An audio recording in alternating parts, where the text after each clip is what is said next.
Padre, y del Hijo, y del Espíritu Santo.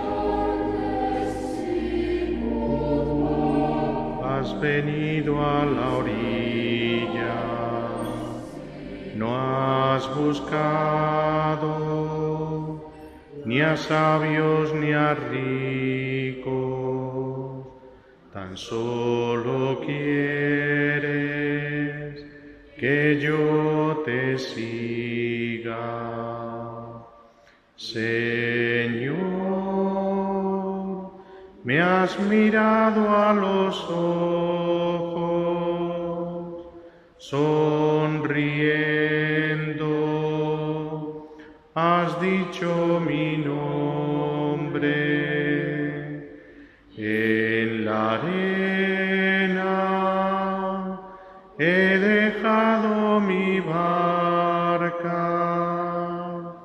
junto a ti buscaré otro mar.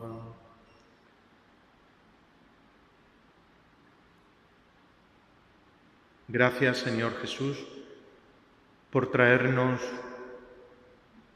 un nuevo viernes ante ti. Gracias por suscitar en nuestro corazón la fe viva y el amor ardiente para responder a tu presencia en la Eucaristía. Tú sales del sagrario para estar con cada uno de nosotros. Te adoramos, Señor, te reconocemos como nuestro único Señor.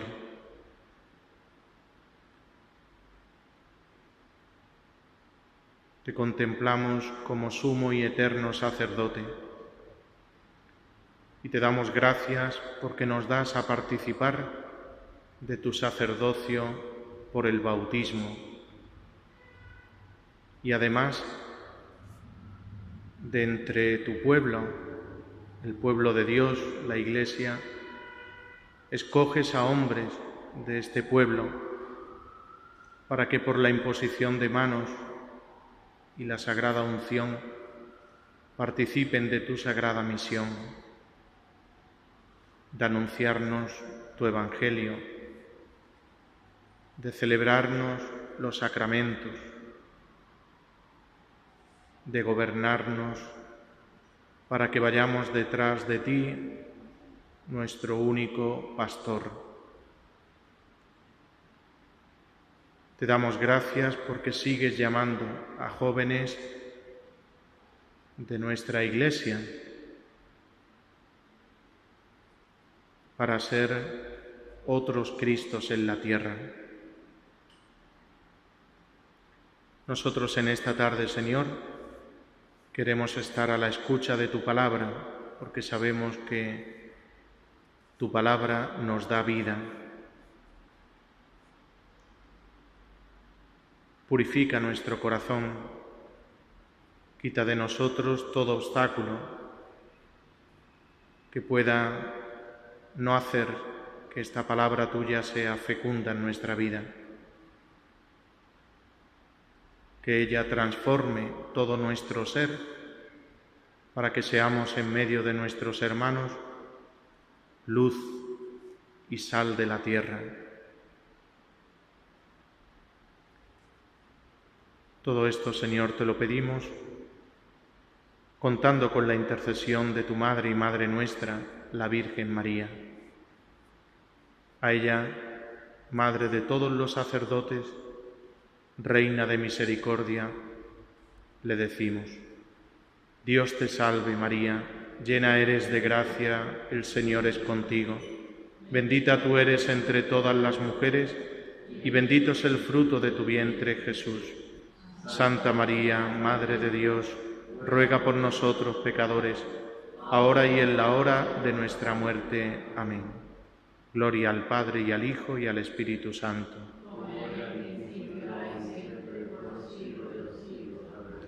Santa María, Madre de los sacerdotes, ruega por nosotros. Tú has querido que también tus ministros fueran revestidos de debilidad, para que sientan sincera compasión por los que se encuentran en la ignorancia o en el error. Haz que quien se acerque a uno de ellos se sienta esperado, amado y perdonado por Dios. Según estas palabras que el Espíritu Santo ha suscitado y ha inspirado al Papa Francisco a la hora de ofrecernos esta oración jubilar, estaréis conmigo en que hoy la meditación pide que esté centrada en el don precioso del sacerdocio, considerado como realmente es, como un tesoro encerrado en una muy frágil vasija de barro. Y digo muy frágil porque estas palabras expresan esto precisamente, ¿no? Tú has querido que tus ministros fueran revestidos de debilidad. Por tanto, vamos a reflexionar hoy ante el Señor, sumo y eterno sacerdote, sobre el sacerdote como vasija de barro en el que se encierra el don de la misericordia divina para los hombres. El sacerdote es testigo de la misericordia de Dios, es ministro de esa misericordia para los hombres. Y si todos necesitamos redescubrir el don del sacerdocio ministerial, el que os habla, cuando ha preparado esta meditación, pues también soy consciente de que necesito redescubrir lo que soy y vivir siempre de una constante admiración. Soy sacerdote de Jesucristo y actúo en persona de Cristo cabeza, in persona Christi capitis. Por eso hoy, de una manera especial, pues tenéis que dejarme un sitio donde vosotros estáis, para que como vosotros escuche esta predicación y el Espíritu Santo avive en mí el don recibido por la imposición de manos. Por eso cada vez que predico, me predico a mí mismo. Pero hoy, de una manera especial, al meditar sobre el sacerdocio, pues necesito de una manera especial ponerme en esa actitud, ¿no?, de escucha receptiva, ¿no? La carta a los Hebreos define a Cristo sumo sacerdote con dos cualidades que se relacionan muy estrechamente, como es la misericordia y la fidelidad. Presenta la carta a los Hebreos a Cristo sacerdote, sumo sacerdote, como misericordioso y fiel. Digo que estas dos cualidades se relacionan estrechamente entre sí.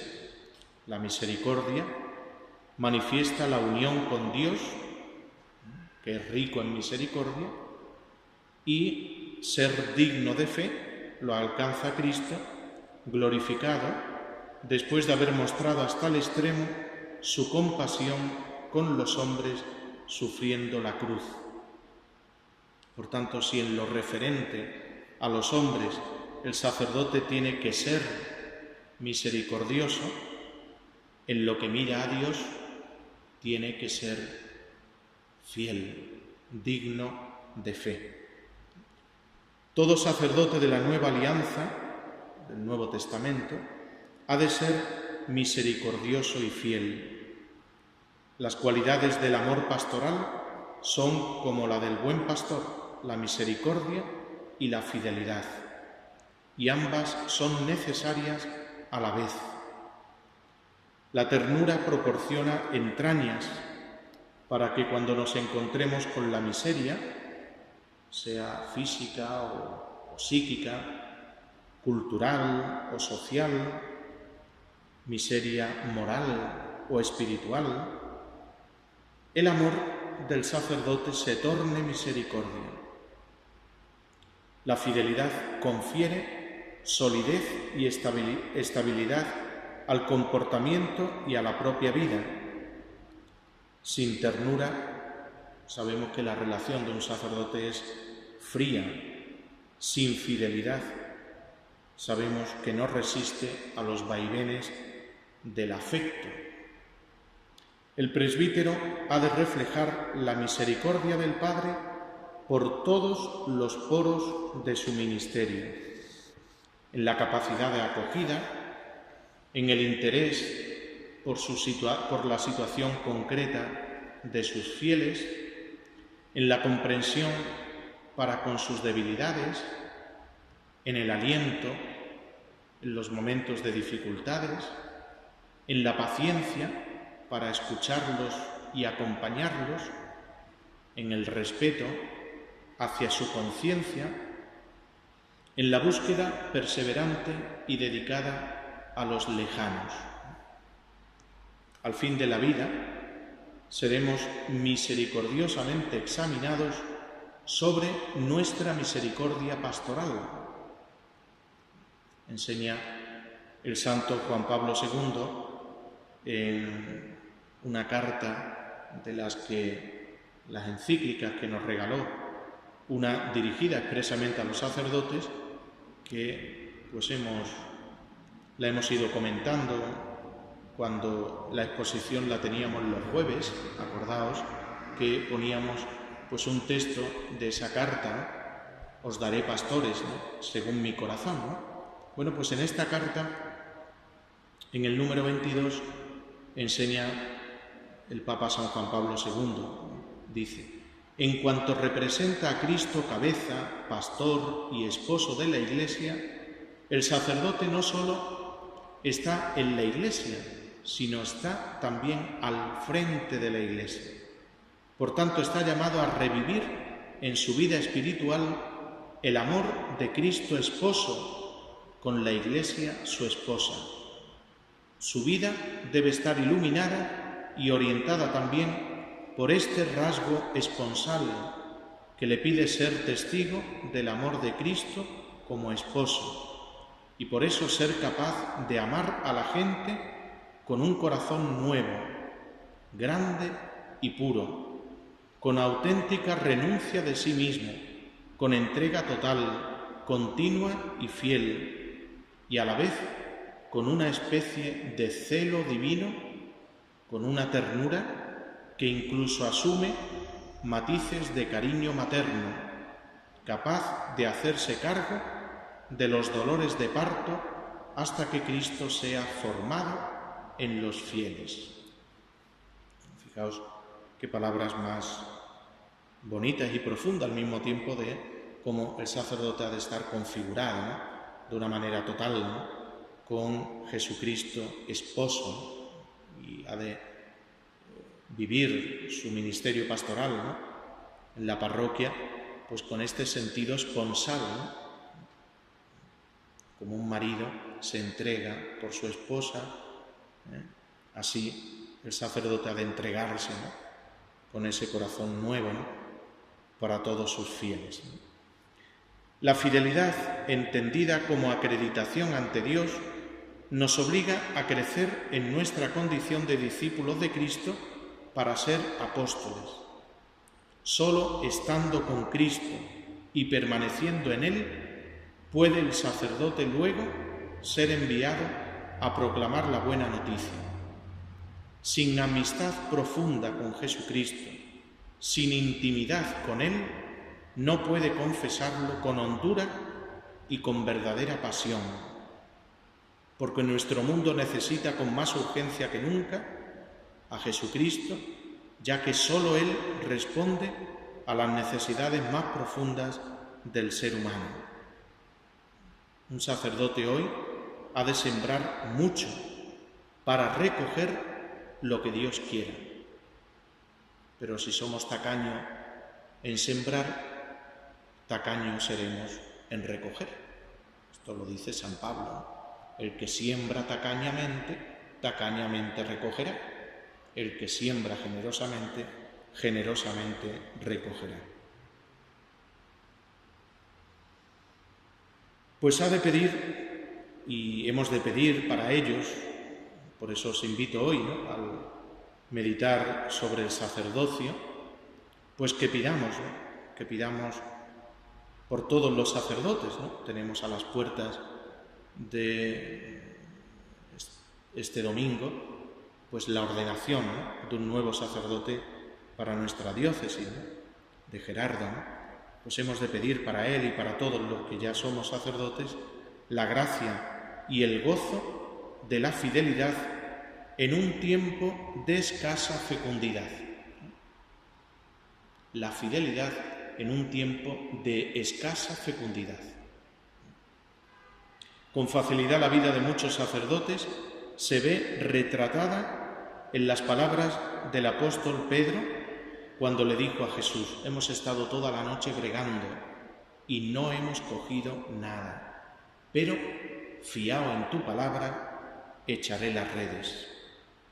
También hoy nosotros seguimos trabajando en su nombre a pie de obra, consciente de que se nos pide ante todo fidelidad, es decir, un amor que lejos de desgastarse con el paso del tiempo, madura y se fortalece. El compromiso para toda la vida es una de las dimensiones de la existencia presbiteral. Reclama una fidelidad que no es una obstinada perseverancia, sino que se fundamenta en saberse amado incondicionalmente por alguien, por Dios. El lema «nada a largo plazo», que lo escuchamos hoy tantas veces, ¿no?, en los novios, cuando van a dar el paso, ¿no?, a la vida matrimonial, ¿no?, y dicen «nada a largo plazo», ¿no? Hay que plantearse las cosas pues a corto plazo, porque vete tú a saber, ¿no? Pues este lema corroe lo que es la lealtad y el compromiso. Hemos de contrarrestar nuestra fragilidad con fuertes dosis de constancia, no olvidando que la constancia es hermana de la paciencia, que no se deprime ni ante las miserias propias ni las ajenas, porque está enraizada en Dios, que es compasivo y clemente, paciente, misericordioso y fiel. En la Nueva Alianza, en el Nuevo Testamento, la fidelidad tiene un alma, que es el amor. Y viceversa, la prueba de un amor auténtico se expresa en la fidelidad. Jesús insiste: permaneced en mi amor. Si guardáis mis mandamientos, permaneceréis en mi amor, como yo he guardado los mandamientos de mi Padre y permanezco en su amor.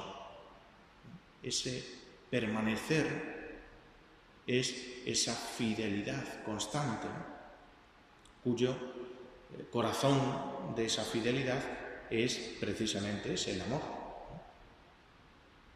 A esta fidelidad es a la que está reservada la recompensa de tener parte en el gozo del Señor. Recordad esas palabras, ¿no?, que el Señor dice a ese servidor bueno y fiel, ¿no?: pasa al banquete de tu Señor. Por tanto, a la fidelidad le está reservada pues esa recompensa, ¿no?, de tener parte, ¿no?, en el gozo de su Señor, ¿no? Pero tenemos que tener en cuenta que esta fidelidad exige siempre una lucha contra el maligno, que requiere, por tanto, contrarrestar con la vigilancia y la oración. El maligno siempre va a estar presente en la vida no solamente de todo cristiano, sino de todo sacerdote. Y por eso hemos de pedir mucho, ¿no?, por todos los sacerdotes, porque todos nos vemos, ¿no?, envueltos en esta debilidad de pues ser tentados, ¿no?, por el maligno. Y cuanto más cerca quiere uno estar del Señor, pues a veces más se ensaña, ¿no?, el maligno, ¿no?, para que pues ese alma sacerdotal pues no permanezca, ¿no?, del todo para Él, para Jesucristo, ¿no? Hay unas palabras muy bonitas del Papa Benedicto que dirigió a los sacerdotes, ¿no?, y que pues quería compartir con vosotros al mismo tiempo que me ayudan, ¿no?, a mí también en esta tarde pues a saborear, ¿no?, este don del sacerdocio, ¿no? En la misa crismal que celebró el Papa Benedicto en el año 2006, nos decía a los sacerdotes: ya no os llamo siervos, sino amigos. En estas palabras se podría ver incluso la institución del sacerdocio. El Señor nos hace sus amigos, nos encomienda todo, nos encomienda a sí mismo, de forma que podamos hablar con su yo, in persona Christi Capitis. ¡Qué confianza! Verdaderamente se ha puesto en nuestras manos. Ya no os llamo siervos, sino amigos. Este es el significado profundo del ser sacerdote, llegar a ser amigo de Jesucristo. Pero esta amistad debemos comprometernos cada día de nuevo.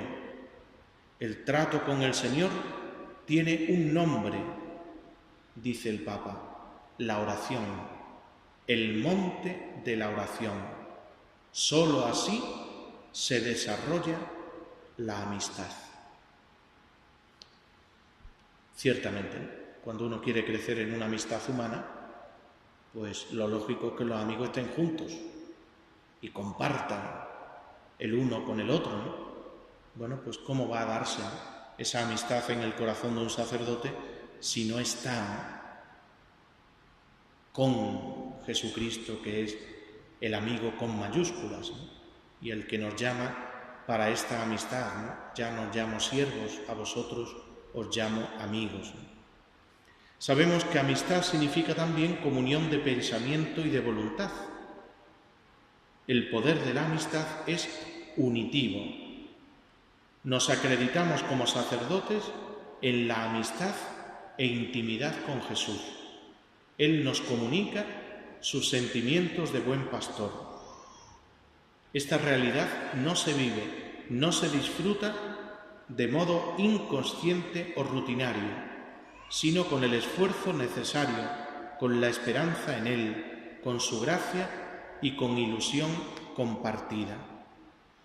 Esta amistad es expresión de la fidelidad de Dios para con su pueblo y reclama nuestra fidelidad, que es una nota del amor verdadero. Si un amor se tiene que caracterizar por algo, es por la fidelidad. Si no, amigos para tomar una copa, pues eso los hay pues a montones, ¿no? Ahora, amigo, cuando verdaderamente se necesita, los momentos difíciles, los momentos de enfermedad, de sufrimiento, ahí es donde se nota la verdadera amistad, ¿no? En que ese amigo sea fiel en las duras y en las maduras. La fidelidad brota espontánea y fresca de la amistad sincera. En la fidelidad el primero es el otro, no tú. Yo soy sacerdote por la amistad indecible de Jesús, una amistad que exige de mí gratitud y reconocimiento de su señorío. Escucharle, no ocultarlo, transparentarlo, darle siempre el protagonismo.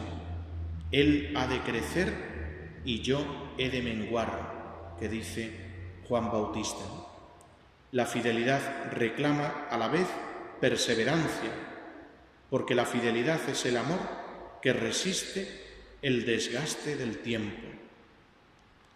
Soy consciente, junto a muchos hermanos sacerdotes, de que esta amistad, que es el núcleo de nuestra vida y ministerio, es un tesoro en vasijas de barro. Reconocemos nuestras fragilidades y pecados. Nuestras manos son humanas y débiles. Sin embargo, confesamos con María la Virgen que en los pobres y débiles Dios sigue haciendo obras grandes.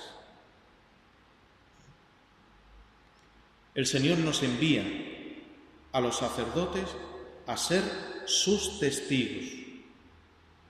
Cuando Pablo VI, el Papa, insistía en que el mundo de hoy atiende más a los testigos que a los maestros, y que si atiende a los maestros es porque son testigos. Nuestro mundo necesita hoy que los sacerdotes seamos, ante todo, testigos, que hablemos de lo que hemos visto y oído. El mundo exige a los evangelizadores que le hablen de un Dios a quien ellos mismos conocen y tratan familiarmente, como si estuvieran viendo al invisible. Nuestro mundo necesita sacerdotes que se presenten como auténticos testigos de la misericordia divina. El sacerdote experimenta la misericordia de Dios en múltiples ocasiones de su vida. Su vida y su ministerio se fundamentan en la relación personal e íntima con Cristo, que los ha hecho amigos suyos y partícipes de su sacerdocio. Le conocen de cerca, no de oídas. Todo lo que he oído a mi Padre os lo he dado a conocer, le dice Jesús a sus discípulos, a cuyos discípulos les hace depositarios, no solamente de su confianza, sino de sus confidencias. Todo lo que he oído a mi Padre os lo he dado a conocer. Más aún, les ha permitido ser testigos de su debilidad, de su cansancio, de su sed, de su sueño, de su dolor por la ingratitud y por el rechazo abierto, el miedo en su angustia.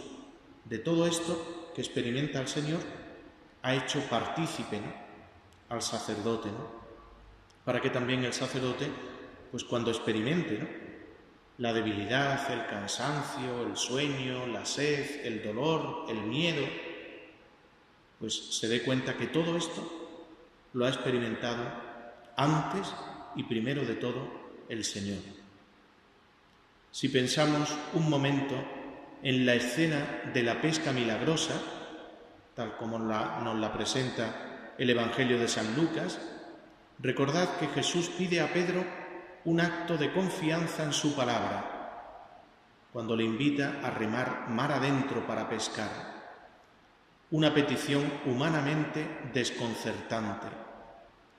¿Cómo hacerle caso tras una noche sin dormir y agotadora, pasada echando las redes sin resultado alguno? ¿Cómo hacerle caso a Jesús que me viene ahora al clarear el día y dice, echad las redes, pues después de que han pasado toda una noche, y con la experiencia que tenía Pedro, de pescador? Pero ellos hacen caso a su palabra y dicen, fiado en tu palabra, echaré las redes. Y esa confianza es lo que cambia todo. Y se recogen tantos peces que se rompen las redes. Por tanto, la palabra revela el poder de Jesús. Surge la promesa, pero también el susto y el temor, como cuando nos llega de repente pues un intenso haz de luz que pone al descubierto los propios límites. Por eso Pedro exclama, aléjate de mí, Señor, que soy un pecador.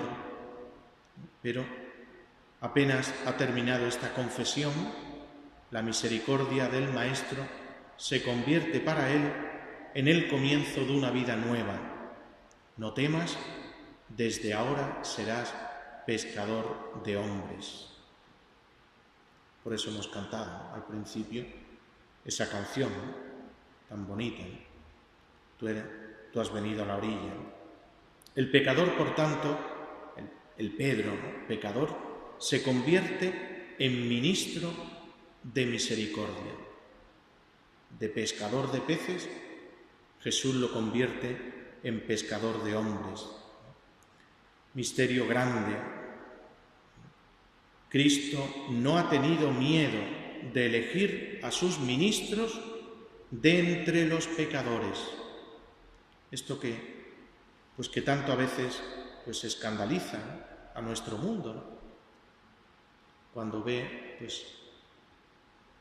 pues a un sacerdote, ¿no?, que cae en el pecado que sea, ¿no? Bueno, pues este es el misterio, ¿no?, que el Señor, cuando ha elegido a los suyos, no ha tenido miedo de elegir a sus ministros de entre los pecadores. No los ha escogido perfectos, como no escogió a Pedro y lo puso de cabeza a la cabeza de su iglesia. No, lo quiso precisamente después de no solamente haberle negado, sino haber experimentado la confesión de su amor, ¿no? ¿No es esta la experiencia de todos los sacerdotes, incluso de aquellos que nosotros veamos más santos? ¿Será también Pedro quien tome una conciencia más viva de ello en el conmovedor diálogo con Jesús después de la resurrección?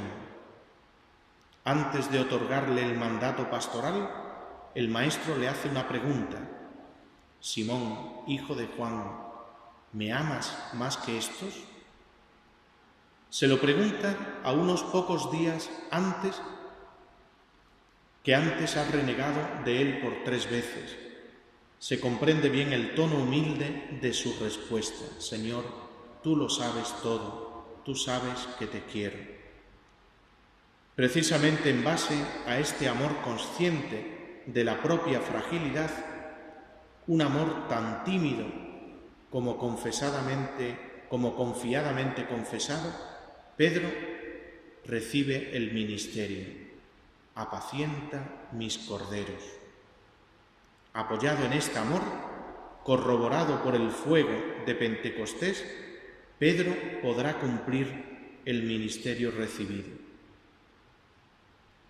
Bueno, pues si esta es la experiencia de todo sacerdote, fijándose en el apóstol Pedro, ¿no es también el testimonio de San Pablo, cuya vocación surge precisamente de la experiencia de la misericordia que el Señor tiene con él?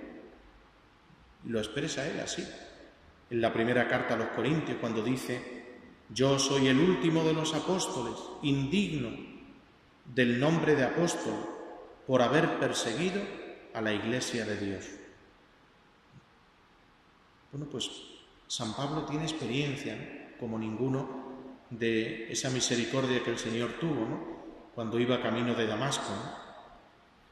Tanto el testimonio de Pedro como el de Pablo, a mí como sacerdote, me invita a vivir con sentido de infinita gratitud el don del ministerio.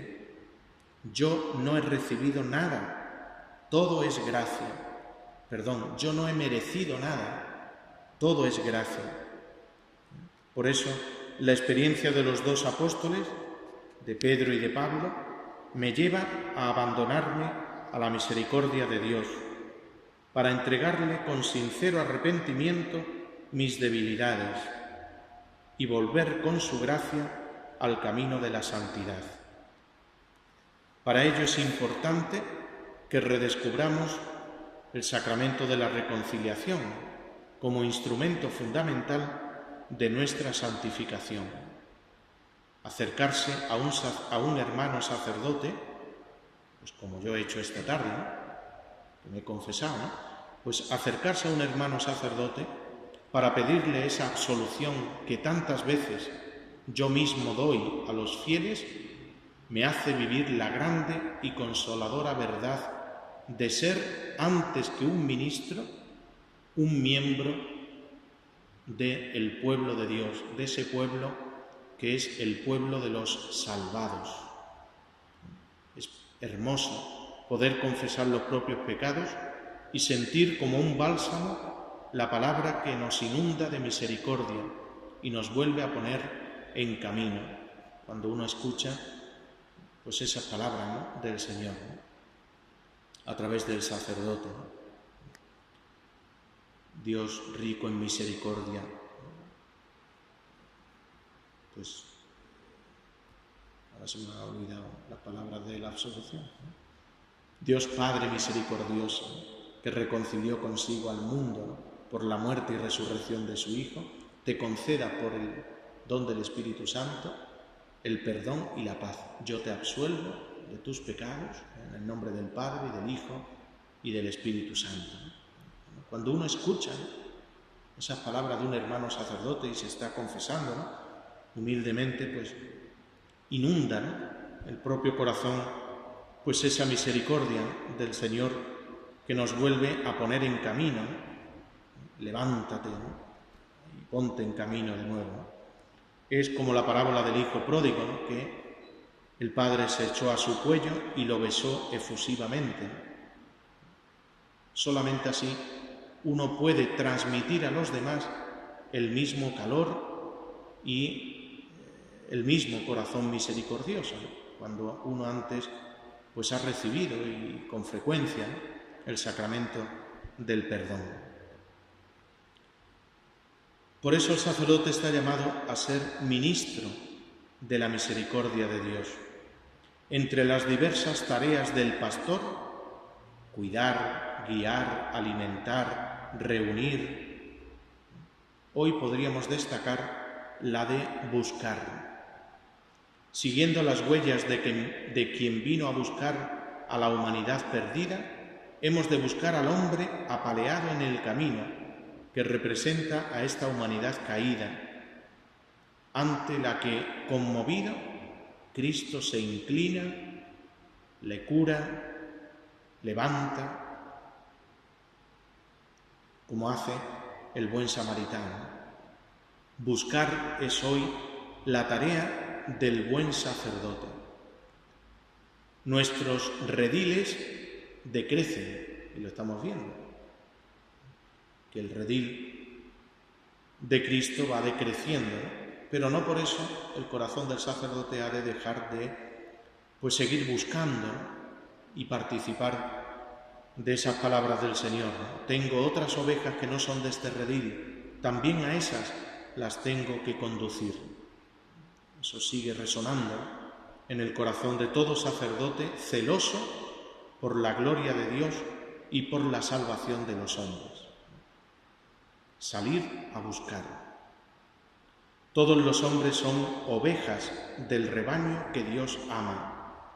Por tanto, siguiendo las huellas de Jesucristo, el pastoreo del sacerdote no es sedentario, no es para estar dentro del despacho sentado, ¿no?, leyendo el periódico tranquilamente, ¿no?, sino a campo abierto. Por eso nos sentimos tan orgullosos de los sacerdotes que anuncian el Evangelio, no solamente aquí, sino en tantos lugares del mundo, ¿no?, los misioneros, ¿no? El progresivo alejamiento del sacramento de la penitencia es una de las más grandes pobrezas de la Iglesia actual. Algunos de nuestros jóvenes carecen de toda experiencia de confesión sacramental, y es que no se puede vivir intensamente el sacramento de la penitencia cuando se profesa una fe debilitada. Pues cuando nos enfriamos en el amor a Dios, pronto nos volvemos ciegos para reconocer nuestros pecados y pedir perdón. Por eso, pues está en declive, ¿no?, en muchos lugares, pues el sacramento de la penitencia, porque como está en declive, ¿no?, la experiencia del amor a Dios, pues uno no se reconoce pecado en nada. Los sacerdotes no deberíamos resignarnos nunca a ver vacíos los confesionarios, ni limitarnos a constatar la indiferencia de los fieles hacia este sacramento. Esta es la experiencia del santo cura de Ars, en Francia. La confesión en ese tiempo del santo cura de Ars no era ni más fácil ni más frecuente que en nuestros días, pero él intentó por todos los medios, en la predicación y con consejos persuasivos, que sus parroquianos redescubriesen el significado y la belleza de la penitencia sacramental, mostrándola como una íntima exigencia de la presencia eucarística. Con su prolongado estar ante el sagrario en la Iglesia, consiguió que los fieles comenzasen a imitarlo, yendo a visitar a Jesús, seguros de que allí encontrarían también a su párroco disponible para escucharlos y perdonarlos. Al final, una muchedumbre cada vez mayor de penitentes provenientes de toda Francia los retenía en el confesionario hasta 16 horas al día, que ya es decir, decía el santo cura de Ars, no es el pecador el que vuelve a Dios para pedirle perdón, sino Dios mismo quien va tras el pecador y lo hace volver a Él. Este buen Salvador está tan lleno de amor que nos busca por todas partes.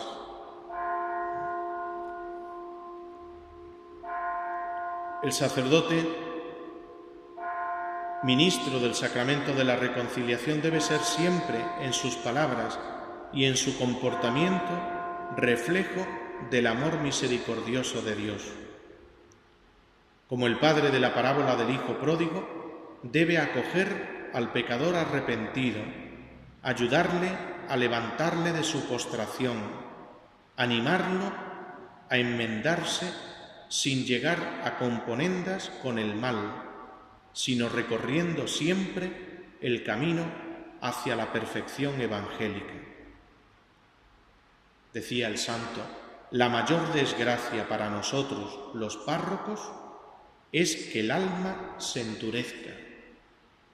Esta es la mayor desgracia, que el alma se endurezca. Y por eso, pues refería, con esto al peligro de que el pastor se acostumbrase al estado de pecado o de indiferencia en la que viven muchas de sus ovejas. Y por eso, pues respondía, pues con vigilias, con ayunos, en su vida sacerdotal, se mortificaba voluntariamente en favor de las almas que le habían sido confiadas. A un sacerdote hermano le explicaba, le diré cuál es mi receta. Doy a los pecadores una penitencia pequeña y el resto lo hago yo por ellos. Pues este es el testimonio de santidad, de este santo cura de Ars. Qué palabras tan bonitas, las que el Papa Francisco nos hace repetir en esta oración del año jubilar. Tú has querido que también tus ministros fueran revestidos de debilidad. Es la debilidad de sentirnos pecadores lo que nos hace tener una sincera compasión con los demás pecadores. Por eso sigue la oración diciendo, para que sientan sincera compasión por los que se encuentran en la ignorancia o en el error. Haz que quien se acerque a uno de ellos se sienta esperado, amado y perdonado por Dios. Yo cuando medito, pues estas palabras, pues es casi como un examen de conciencia, ciertamente, porque dice, quien se acerque a uno de ellos se sienta esperado, amado y perdonado por Dios. No es poco, ¿no? ¿Dónde aprende el sacerdote esta misericordia? En la oración, en la intimidad con Jesucristo buen pastor, uniendo su corazón al suyo. Es como se aprende a ser misericordioso, como nuestro Padre Celestial es misericordioso. El sacerdote necesita cultivar la interioridad, estar atentos a la presencia de Dios en la oración. Es una verdadera prioridad pastoral. Habrá que hacer muchas cosas. Nos surgirán en la caridad pastoral y en la tarea en una parroquia con 1000 cosas. Pero el sacerdote debe de cultivar la interioridad, el estar atento a esa presencia de Dios en la oración. Y no tiene que ser como algo añadido al trabajo pastoral, sino una prioridad. El tiempo dedicado a la oración silenciosa no es nunca un tiempo perdido, todo lo contrario. De él depende que nuestro trabajo pastoral dé auténticos frutos y no sea estéril. El corazón de un sacerdote es un corazón pequeño, pero la oración lo ensancha y lo capacita para amar conforme al corazón de Cristo buen pastor. Por eso tenemos que pedir para todos los sacerdotes el don de la oración, porque si no se cultiva la interioridad, es muy fácil que vengan los cansancios y termine en lo que por desgracia está terminando pues en no pocos sacerdotes, que es precisamente la secularización. Esto hay que decirlo así. ¿Y dónde alimenta el sacerdote esta misericordia? En la Eucaristía. El cura de Ars acostumbraba decir: todas las buenas obras juntas no pueden compararse con el sacrificio de la misa, pues son obras de hombres, mientras que la Santa Misa es obra de Dios. Un sacerdote ha nacido en la Eucaristía y su ministerio tiene sentido desde la Eucaristía y para la Eucaristía. Por eso yo no entiendo, y os lo digo con sinceridad, ¿no? Yo no entiendo a un sacerdote que estando en su parroquia un lunes, por ejemplo, diga que no celebra porque es su día libre y deja sin misa a la comunidad cristiana encomendada. Esto ha pasado porque, por desgracia, en estos días de vacaciones he estado en un sitio donde los fieles me lo han dicho así. No tenemos misa el lunes, y no porque no esté el sacerdote, está el sacerdote, pero dice que es su día libre. Es como si un padre de familia dijera a los miembros de su familia: hoy no comemos porque tengo que descansar. Pues esto sucede por desgracia. Por eso tenemos que pedir, ¿no?, por los sacerdotes, y tenemos que pedir que sean testigos de la misericordia, pero esa misericordia alimentada en la Eucaristía. Y termino pues con unas palabras de otro santo pastor, como es el santo de los agrarios abandonados, don Manuel González, tan conocido por esta tierra porque fue obispo de Málaga, ¿no? Él nos invita a los sacerdotes a que acudamos a Santa María, Reina y Madre de los sacerdotes, para decirle, y con esta oración suya quiero terminar la meditación, para que, y a la que os invito también, ¿no?, a que le pidáis a la Virgen, Madre de los sacerdotes, por todos nosotros. El santo nos invita a suplicarle, son palabras suyas textuales: Madre Inmaculada, que no nos cansemos. Madre nuestra, una petición: que no nos cansemos. Sí, aunque el desaliento por el poco fruto o por la ingratitud nos asalte, aunque la flaqueza nos ablande, aunque el furor del enemigo nos persiga y nos calumnie, aunque nos falte dinero y auxilios humanos, aunque vivieran bajo nuestras obras y tuviéramos que volver a empezar de nuevo, Madre querida, que no nos cansemos. Firmes, decididos, alentados, sonrientes siempre, con los ojos de la cara fijos en el prójimo y en sus necesidades para socorrerles, y con los ojos del alma fijos en el corazón de Jesús que está en el sagrario, Ocupemos nuestro puesto, el que a cada uno nos ha señalado el Señor. Nada de volver la cara atrás, nada de cruzarse de brazos, nada de decir estériles lamentos. Mientras nos quede una gota de sangre que derramar, unas monedas que repartir, un poco de energía que gastar, una palabra que decir, un aliento de nuestro corazón, un poco de fuerza en nuestras manos o en nuestros pies, que puedan servir para dar gloria a Dios y a ti, y para hacer un poco de bien a nuestros hermanos. Madre querida, que no nos cansemos. Morir antes que cansarnos.